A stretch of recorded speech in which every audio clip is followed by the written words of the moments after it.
एक सेठ और सेठानी रोज सत्संग में जाते थे। सेठ जी के एक घर एक पिंजरे में तोता पाला हुआ था।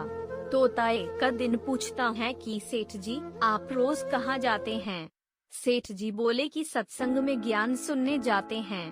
तोता कहता है, सेठ जी संत महात्मा से एक बात पूछना कि मैं आजाद कब होऊंगा?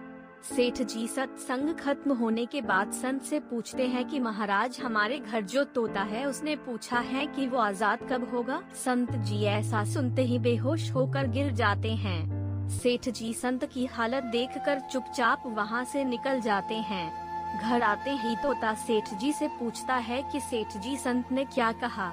सेठ जी कहते हैं कि तेरी किस्मत ही खराब है, जो तेरी आजादी का पूछते ही वो बेहोश हो गए। तोता कहता है कोई बात नहीं सेठ जी, मैं सब समझ गया। दूसरे दिन सेठ जी सत्संग में जाने लगते हैं। तब तोता पिंजरे में जानबूझकर बेहोश होकर गिर जाता है। सेठ जी उसे मरा हुआ मानकर जैसे ही उसे पिंजरे से बाहर निकालते हैं तो वो उड़ जाता है। सत्संग जाते ही संत सेठ जी को पूछते हैं कि कल आप उस तोते के बारे में पूछ रहे थे ना, अब वो कहाँ हैं? सेठ जी कहते हैं, हाँ महाराज, आज सुबह सुबह वो जानबूझकर बेहोश हो गया। मैंने देखा कि वो मर गया है, इसलिए मैंने उसे जैसे ही बाहर निकाला तो वो उड़ गया।